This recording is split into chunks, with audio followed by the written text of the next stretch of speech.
Hello, everybody, and good afternoon. I'm Don Arleth, and you're watching World News, so let's get started.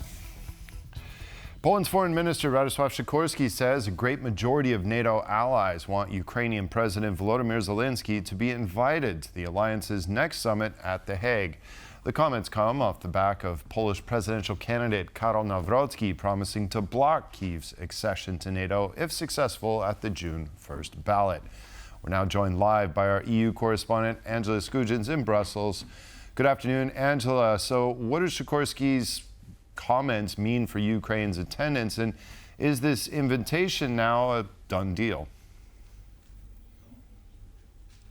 So unfortunately, it'll only be a done deal when those invites formally get sent out. But what we've just heard from Poland's top diplomat, Radosław Sikorski, is that there is great harmony among the 32 alliance members, that they want Ukrainian President Volodymyr Zelenskyy to make an appearance at that Hague summit scheduled for next month. If he does attend, this would be his third consecutive year and would really accelerate Ukraine's membership talks to the NATO military alliance, which formally started in 2022 after Russia's full-scale invasion of Ukraine. But the comments come from that Polish top diplomat kind of almost run counter to what we've been reading in media reports, which suggest that US President Donald Trump perhaps does not want that Ukrainian president there, perhaps also wants him sidelined, excluded out of those main discussions. Let's take a listen, however, to what Radosław Sikorski had to say regarding Zelenskyy's attendance.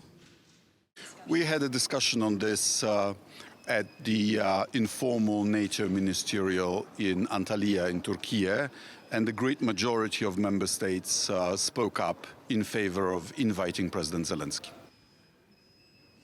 Now, this global international news story also has a domestic bent, as we know that the Law and Justice presidential candidate, Karol Nawrocki, he recently announced on Twitter that if he was successful at the upcoming presidential runoff election scheduled for the 1st of June, that he would potentially block Ukraine's accession bid to NATO. Polish Prime Minister Donald Tusk rebuked this on social media platform X, saying this was the first demand of Russian President Vladimir Putin, and this would essentially sign the death warrant for that country. But we'll only know more as those invites get formally sent out over the next couple of weeks, and what exactly happens at this very important summit scheduled for next month in the Netherlands. That's all from me in Brussels. I'll send it back to you in Warsaw.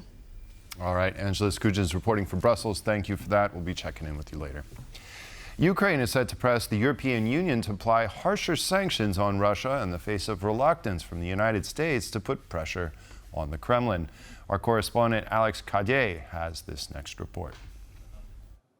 Well, the European Union is facing a bit of a delicate balancing act with this request from Ukraine. We understand from the Reuters news agency that Kyiv will push the EU to do more on sanctions, including things like secondary sanctions. That would mean sanctioning certain countries that trade with Russia and, of course, help fund Russia's war chest. Now, that is going to be a bit tricky diplomatically for the EU because they want to maintain strong economic ties with countries like China and India and not have a potential economic blowback onto European economies here at home. But nevertheless, that pressure from Ukraine coming because there is a fear in Kyiv that the US is taking a step back, that after that call from Donald Trump to Vladimir Putin, where the US president did not decide to impose sanctions and did not decide to particularly impose the ceasefire that had been US policy before the call, Ukraine wants to see its European partners applying as much pressure on the Kremlin as possible. Now, one other suggestion from that Ukrainian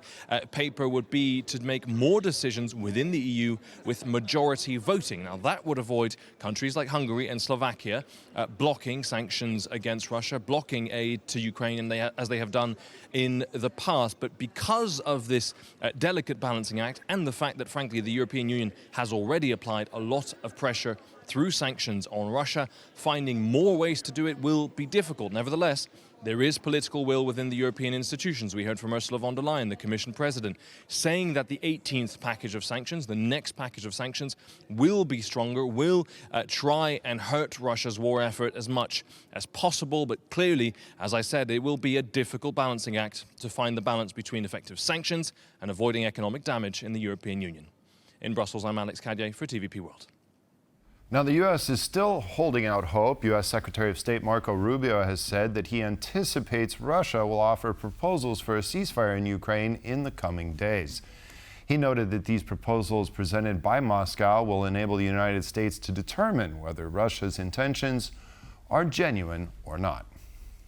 So what we're expecting now, based on the president's phone conversation yesterday and my conversations over the weekend with Mr. Lavrov, is that at some point here fairly soon, maybe in a number of days, maybe this week, hopefully, the Russian side is going to present terms that they would want to see, just broad terms that would allow us to move towards a ceasefire. And that ceasefire would then allow us to enter into detailed negotiations to bring about an end to the conflict. We are hoping that will happen. We believe that the term sheet that the Russians produce will tell us a lot about their true intentions. If it's a term sheet that's realistic and you can work off of it. Meanwhile, Vladimir Putin visited the Kursk region on Wednesday for the first time since Russian forces pushed Ukrainian troops out of the area. The visit comes as a Russian missile attack on Ukraine's Sumy region left 6 soldiers dead and 10 others wounded. Our Kyiv correspondent Oz Chatterjee reports. Russian President Vladimir Putin has visited the western Kursk region of Russia for the first time since Russian forces ejected Ukrainian troops out of the majority of the Kursk region last month. Now, Putin on his visit visited local officials and also visited the Kursk 2 nuclear power plant while it's under construction. During his talks with local officials, Vladimir Putin spoke to the governor of Kursk, who encouraged Putin to seize further territory in Sumy, saying Sumy should be ours. That's Sumy in northern Ukraine. Now, this will raise more concerns for the Ukrainians, who have been reporting that Russia has been on offensive maneuvers in the Sumy region, trying to capture more territory. It must be remembered that that was one of the reasons that the Ukrainians gave for entering into the Kursk region at all, was to push that line back away from their Sumy Oblast and to protect Sumy from further bombardment, but also incursion from Russian troops. So the Ukrainians maintain they still have a small presence across the border in the Kursk region and also in the Belgorod region.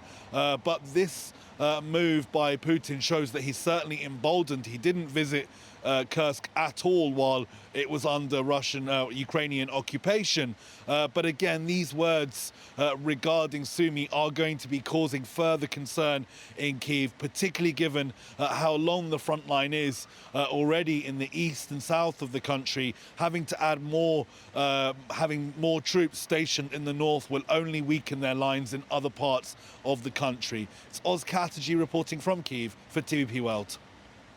When asked about the buildup of the Russian military on the Finnish border, the NATO Secretary General said that Russia is working hard to become a problem for NATO.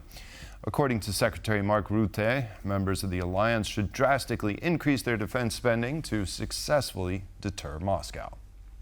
Within NATO, with our allies, we trace and track 24/7 every development.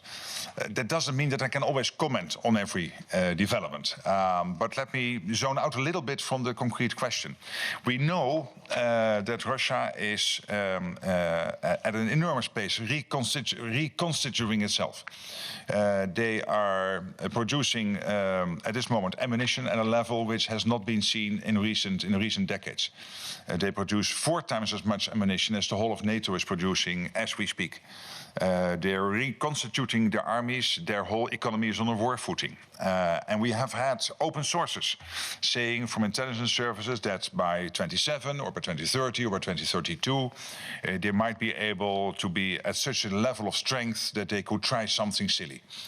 What we have to do as NATO is to make sure that Vladimir Vladimirovich Putin knows that if he attacks now or in the near future, that our reaction will be devastating. And now I built a bridge between the two questions you asked. This is exactly why the president is explaining we need this extra defense spending.